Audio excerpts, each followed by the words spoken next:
It's the Ross Tucker Football Podcast. Oh, yeah, it is, but it's not just any Ross Tucker Football Podcast. It is a Monster Monday presented by DraftKings. It's a new week. I know a lot of people haven't had to work for a while. I get it. You know what? We grind. We grind for our families. We grind for ourselves. That's what we do. And I will be here for you every step of the way. We will have a spread the word winner. I got more epic press passes. I've got the Cowboys Raiders press pass, the Ravens Browns press pass. Can't wait to give some of these away to you guys. We'll have the sponsor confirmation email winner. It's the final Madden. It's the final countdown. It's the final Madden. And since this is such a huge holiday shopping week, it's all about the myfrontpagestory.com. The best gift ever. Here's the two reasons why. Number one, to say to whoever you give the gift to, I want to do something special for you this year. So I had a story written just about you. It's incredible. And then when they actually read the comments and the quotes from you about how much that person means to you, your wife or your mom, it's incredibly special, impactful. They will hang it in their house, a constant reminder of how much you love them. So I got one more Madden to give away if somebody wants to grab it. myfrontpagestory.com. And then the YouTube shout out, always awesome. youtube.com/Ross Tucker NFL. Just click the thumbs up, make a comment so I know you're there. So I know you're with me. Patron shout out of the day, Kevin Ryan. Still getting new patrons. Incredible. Love it. Patreon.com/RT Media. It's Big Show time. The Big Show. Good morning, Ross. Let's talk about Week 12 in the NFL. So the first thing I want to talk about is this discussion regarding quarterback injuries. You know, a couple weeks ago, it was all of the injuries that Baker Mayfield's dealing with. Then yesterday it was, Matthew Stafford's dealing with this and this. We've heard about Aaron Rodgers' toe. And listen, I know they're the quarterbacks. I know it's the most important position. I'm not jealous about it. I just want everyone to know. I feel like part of my job is, as a former player, to tell you guys things that maybe other people don't know. Everybody has injuries right now. Everybody has something that they're dealing with. I find it almost comical that it seems like we primarily only hear about the injuries the quarterbacks are dealing with. Trust me when I tell you, there are position players dealing with worse, and they have hand-to-hand combat every play, physical contact every play, as opposed to quarterbacks who get hit every once in a while. It's just, I'm kind of fed up with it, to be honest with you. I'm kind of over it. If you are inside the white lines, nobody cares. You are saying that you are well enough to compete at the highest level. And if you are saying that, then nobody should care or be overly concerned about your injuries. It's just part of it. If you're not healthy enough to play, then don't play. If you're healthy enough to be out there, nobody really wants the built-in excuses that clearly, whether it's an agent or a team or the player himself, is wanting to make sure someone's aware of. Yeah, I'm not playing well, but there is no but. This is the NFL, brother. The other things that jumped out to me, old quarterbacks. You know, I'm watching the Red Zone at 1 o'clock yesterday. Ben Roethlisberger, Cam Newton, some of the guys that have been around a long time, some of the guys that have been pretty beat up. Those are big men that have taken a lot of hits. Rough. It was rough, bro, watching them. I mean, neither one of those guys gave their teams a chance at all. Not at all. It was hard watching Cam Newton and Ben Roethlisberger yesterday. Turnovers are just so big. I mean, the Eagles are better than the Giants, but 3 Jalen Hurts interceptions, Boston Scott fumble. It's a recipe for a loss. Same with the Colts and the Bucs. Colts were controlling that game. Would they have 3 turnovers? Carson Wentz, some interceptions, a fumble. That's how you lose. Even the Patriots and the Titans. Titans had their chances. Interception in the red zone. Deontay Foreman's on a long run. He fumbles. It is not a predictive statistic, but it is by far the most important statistic when you watch NFL games. The other thing that I think is usually pretty indicative of success or failure of a team in a game, running the ball. You have a lot of carries, a lot of attempts, a lot of yards. That usually means you won. Well, not yesterday. Titans and Eagles both ran for over 200 yards, but still lost. So everything you think isn't always the case. Like a lot of you probably think that you don't need a security system. Let me just tell you, that's what everybody thinks until something happens and they wish they had one. That's why I am a huge believer in giving yourself the gift of peace of mind this holiday season, or somebody else for that matter, and get 40% off the award-winning home security from Simply Safe. There's sensors all around the house, so if a door is opened when it shouldn't be, it's amazing what you can see on the cameras that they have. Whether it's animals at our house or literally a FedEx or a worker or someone doing something that you probably don't really approve of, the cameras are key. You need to make sure that you are ahead of the game here. They've got everything you need, and now they've got their biggest discounts of the year. Hurry. Supplies are limited. Take 40% off at simplysafe.com/Tucker today. You will be so glad when you come home from a night out or a vacation. simplysafe.com/Tucker. Tuck's Takes.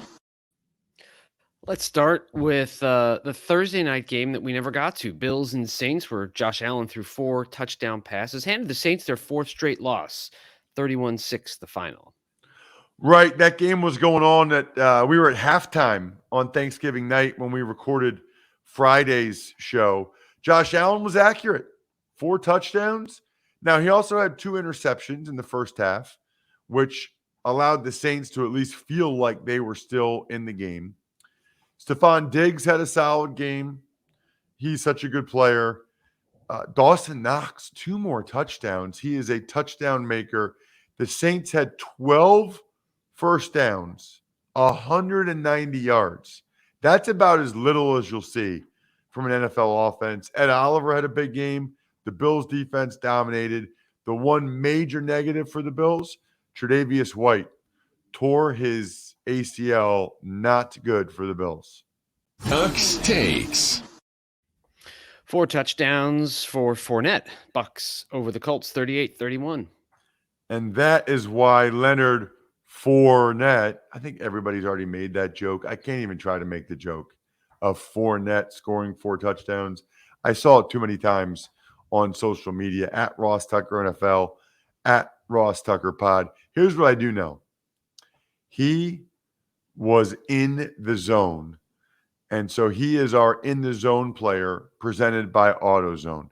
You're on the road like that. He even reportedly gave the speech at halftime to get that game turned around. But he had 3 rushing touchdowns, 1 receiving touchdown, 100 yards on just 17 carries. And in a game in which the Bucs receivers really did very little. Didn't get a whole lot from the Bucs receivers. Gronk was a total monster, but Leonard Fournette was the guy that was in the zone, literally in the zone, in the end zone. Carson Wentz was awesome in the first half, 3 touchdown passes, but too many turnovers. I mean, there was just the Colts. You cannot win, period, in the NFL, especially against the Bucs, if you turn the football over that much. He threw some awesome deep balls, a lot of positives, but that's why I kind of thought Brady and the Bucs would win a close game, because Wentz, I have more faith in Brady in that situation than I do Wentz. Vita Vea losing a tooth, that was a first for me. Helmet got pushed up. His helmet got pushed up. Glowinski's helmet hit him in the jaw. And to see a tooth just pop out like that, that was actually pretty incredible. Tuck's Takes. The New York Jets snapped their 3-game losing streak by beating the Texans 21-14 with Zach Wilson back under center. It's pretty crazy that the New York Jets have won 3 games. Zach Wilson was not great. He had a really bad interception, although it's not his fault. He was going to shovel it to the back. The guy or whoever that was, they turned around. It looked bad, but he didn't know. That was just one of those weird things. What I will give him credit for, he came back from an injury during the game, leaned on the run game, and the Texans' penalties. I mean, the Texans kept the drives alive for the Jets. The Jets' defensive line controlled the game. Tyrod's deep ball to Brandon Cooks, really the lone highlight for the Texans, who did not have Justin Reed for the game. They benched Justin Reed, who was inactive for disciplinary reasons. Tuck's Takes. The New York Giants defense shows up to honor Michael Strahan on the day of his jersey retirement. 3 interceptions and 4 forced turnovers. G-men over the Eagles 13-7. No Kadarius Toney or Sterling Shepard for the Giants, but a gigantic win for the Giants organization, for Joe Judge trying to save his job there, I believe, with the Giants, trying to get more wins down the stretch so that he's the one guy or the only guy that stays. They moved on from Garrett. They're reportedly going to move on from Gettleman. Give the Giants credit, but, man, the Eagles. 2 critical holding penalties on Nate Herbig after Jason Kelce was hurt. 2 Jalen Hurts interceptions in the red zone, including on the goal line for one of them. The Eagles are getting situations multiple times where it's 3rd and 4th and 2, and even though they can run the ball down the Giants' throat, they throw it. Greg Ward had a drop on the goal line, which hurt. Shout out to Chris Myrick from Cheltenham and Temple, whose first catch ever was against the Eagles. Those are Philadelphia places. Unbelievable. Miles Sanders aggravated an ankle injury, but he came back. Jalen Hurts threw another terrible interception in the second half. Shout out to Derek Barnett for making some plays. The Lamar Jackson type runs for Hurts, they were the most productive plays for the Eagles. Boston Scott had the critical fumble. Jalen Reagor, 2 drops were late, were killers. I thought Patrick Graham for the Giants had a good game plan for the most part. And the G-men held the Eagles to 7 points, no matter how you slice it. Tuck's Takes. Carolina Panthers are now 0-10 in their last 10 games that Cam Newton has started. Dolphins win 33-10. Wow. That's a stat, Bri. Yes, it is. I know you're going back to his last time there, but still, he was awful in the first half. His only positive was a play to DJ Moore, a catch and run to DJ Moore. And they eventually just, when the game got out of hand, they benched Cam for PJ Walker in the second half. I thought Tua played extremely well, especially getting the ball to Jalen Waddle, who had a breakout game. And really, whether it was Cam in a quarterback or PJ Walker, the Dolphins' D-line was getting after him. Jalen Phillips had a huge game. Agba was good. Javon Holland. I mean, Jalen Phillips and Javon Holland both look like winners as rookies on the Dolphins' defense. Tuck's Takes. Bill Belichick finally beats Mike Vrabel after losing twice previously. Patriots 36-13 win over the Titans. You were there, Bri. How was the chowder? The chowder was awesome, as it always is. There are two places in the stadium where we can get food. There's the broadcast area, and then you can walk across the stadium and go to the main press box. Didn't even need to do that. The stuff that they had by the broadcast area was just good enough. It was started off with a big old peanut butter cookie, the cup of clam chowder, Caesar salad wraps, some fruit. Yeah, and then the only thing I could have done without, just because I had enough, but I still went with a second really large cookie. This time the white chocolate cranberry. And I kind of regret that because that was taking up space for another peanut butter cookie. But overall, fantastic. Those peanut butter cookies at Foxborough, Bri, they might be my favorite cookies in the world. Yeah.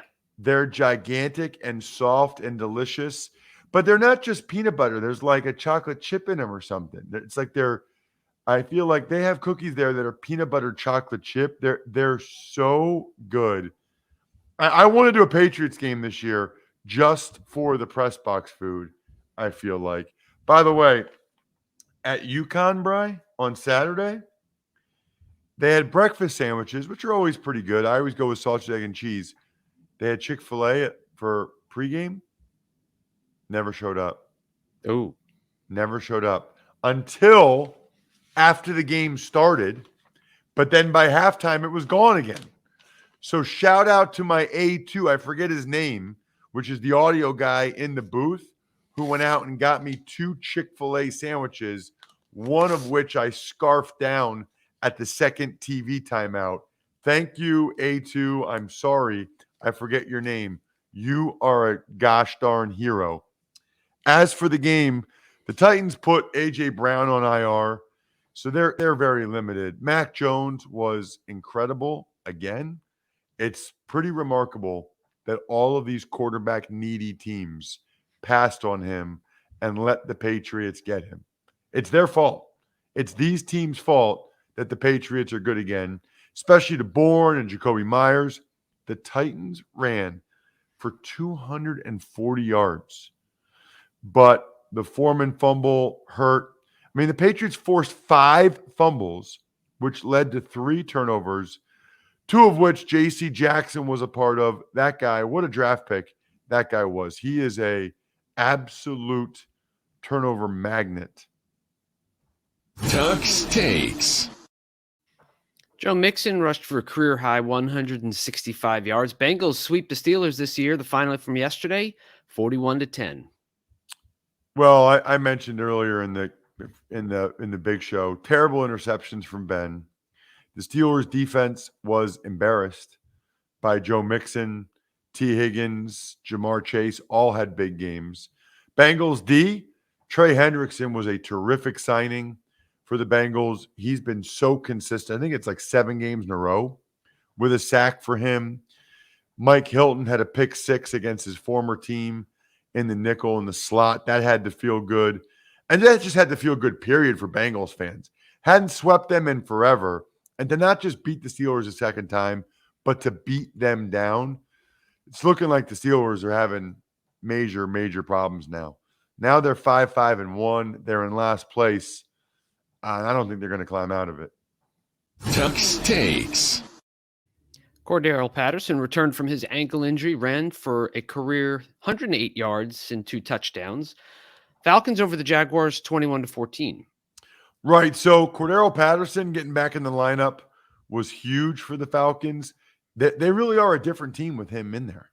I would like to see how good they are with Calvin Ridley in there as well, but obviously Calvin has issues he's dealing with. But Cordero Patterson, boy, he did it mainly with his legs, but through the air as well. He is a weapon. Credit Arthur Smith, who's using him better than anybody else ever has. Trevor Lawrence, I thought, showed some progress in this game, which is a positive for the Jags. They hung tough. Their number 1 overall pick quarterback was a little bit better. And the Jags also did a good job of limiting Kyle Pitts, who did essentially nothing in the game. Tuck's Takes. Patrick Surtain had 2 interceptions for the Denver Broncos, including a pick six. Denver over the Los Angeles Chargers, 28-13.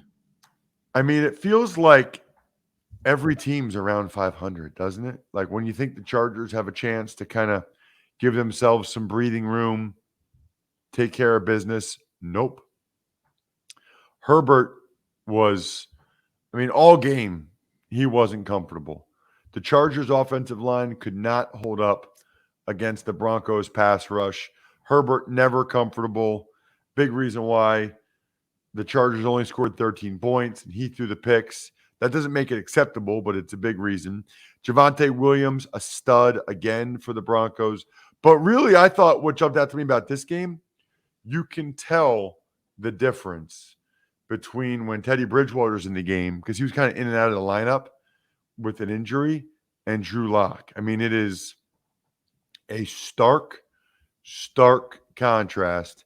And Bridgewater is the reason why the Denver Broncos have 6 wins.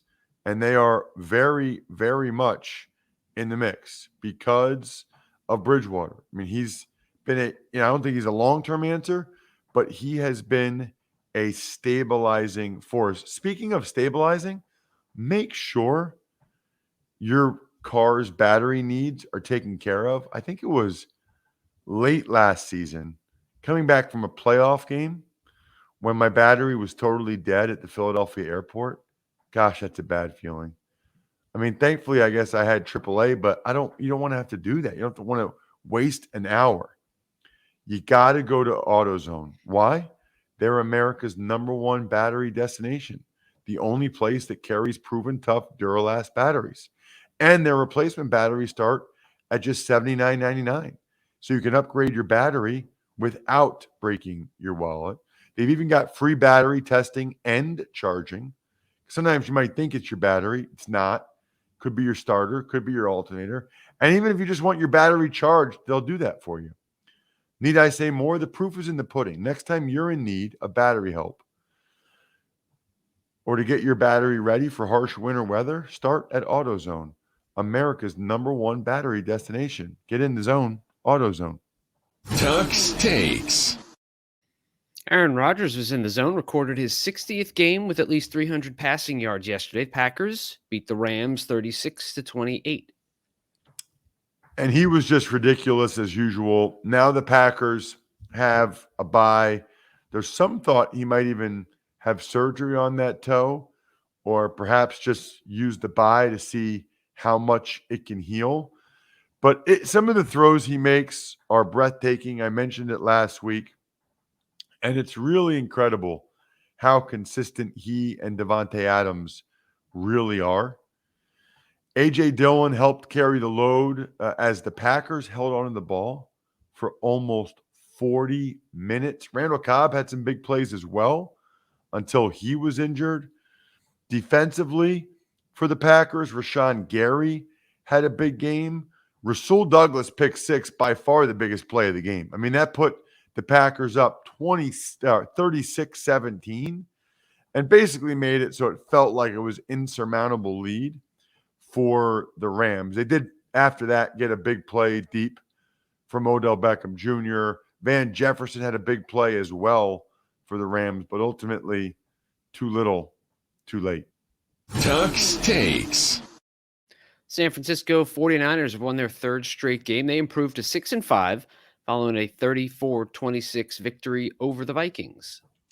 Everson Griffin for the Vikings was put on the NFI list with his mental health troubles last week.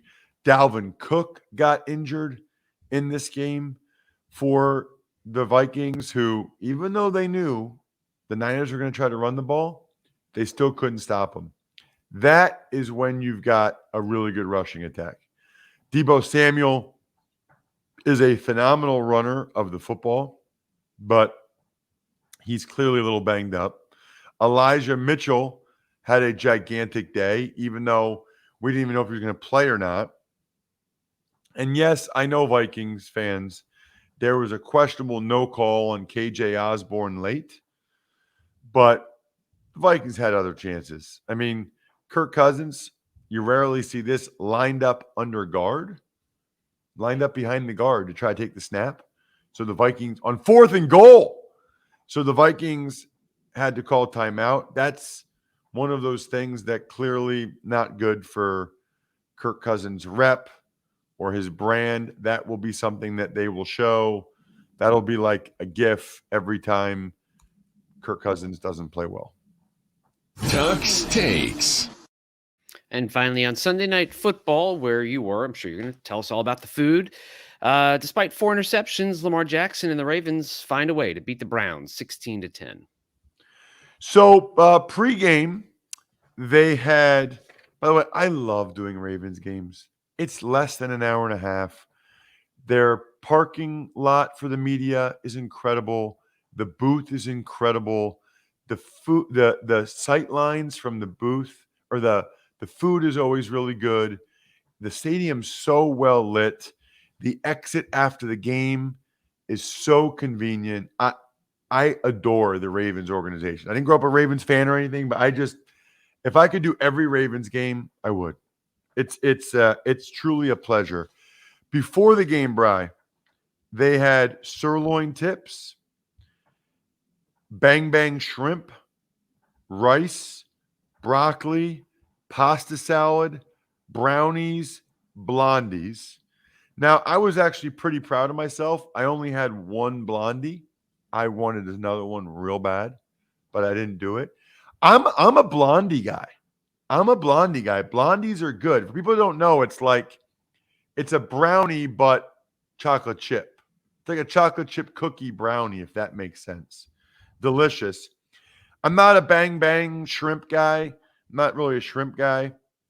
So I had the sirloin tips on a bed of rice. I poured the sirloin tips over the bed of rice. Not bad. But then halftime. Oh, halftime. Yes, I went ahead and tweeted it at Ross Tucker NFL. I don't think I put the crab cake picture on Instagram, but I put the pregame food on Instagram. Crab cakes, chicken fingers, fries, M&Ms. So our spotter, Tommy McCarthy, doesn't like seafood. You're only allowed one crab cake. Guess who has 2 thumbs and got 2 crab cakes? This guy. Because Tommy gave me his. Incredible. 2 crab cakes at halftime. Did have some fries. I may have gotten 2 bags of peanut M&Ms. One for my dessert at halftime. One for the drive home at 1:30 a.m. It's an A. It's a gosh darn A for the Ravens. What a wild game, by the way. Absolutely wild game. I mean, the Browns marched on their opening drive but missed a field goal. The Ravens, the only reason why they got their initial field goal was the Browns had 12 guys on the field, Bri, twice. The Browns had 3 plays in the game where they didn't have the requisite 11 players on the field. 2 with 12, one they called a timeout, one they were penalized, 1 with 10. That is hard to do. The Browns held the Ravens to a field goal after a long drive. Browns actually had a goal line stand, so it's 6-0. Back-to-back turn. We had, Brian, I don't know if you saw this, 3 minutes remaining in the first half. We had 5 turnovers in the last 3 minutes. It was like ping pong. Back, forth, back and forth. I thought Baker Mayfield actually played pretty decently. Browns receivers cannot get open. They can't get open. Too many mental errors, like roughing the passer for the Browns and not having enough guys in the field. I will say this bright spot for the Browns, Jeremiah Owusu-Koramoah. He is a bad, bad boy. Mark Andrews had 2 incredible plays on the lone touchdown drive. Maybe the catch of the year, one-handed catch. Then Lamar Jackson threw a 40-yard, 13-yard touchdown pass. Look it up. Incredible. I put on my Twitter, at Ross Tucker, NFL. Njoku had 2 big plays for the Browns' lone touchdown drive. Lamar Jackson, 4 interceptions, and the Ravens still won the game. Jack Conklin getting hurt, not good for the Cleveland Browns. Shout-outs are in order. Pizza Boy Brewing, Sporticulture, Vision Comics for the next, HumanHeadNYC.com, SteakhouseSports.com, Power Rankings, Even Money, College Draft tomorrow. I think we're done here. Thanks for listening to the Ross Tucker Football Podcast. Make sure to also subscribe to the Fantasy Feast, Even Money, Business of Sports, and College Draft. All available at Apple Podcasts, rosstucker.com, or wherever podcasts can be found. A lot of times on the show, I mentioned DraftKings. Here's what you need to know. You got to be 21 or older, New Jersey, Indiana, or Pennsylvania only. New customers only. Restrictions apply. See DraftKings.com/sportsbook for details. Gambling problem, call 1-800-GAMBLER, or in Indiana, 1-800-9-WITH-IT. By the way, if what I was talking about included a deposit bonus, doesn't always, sometimes it does. Deposit bonus requires 25 times playthrough, and deposit bonuses are paid out in site credit.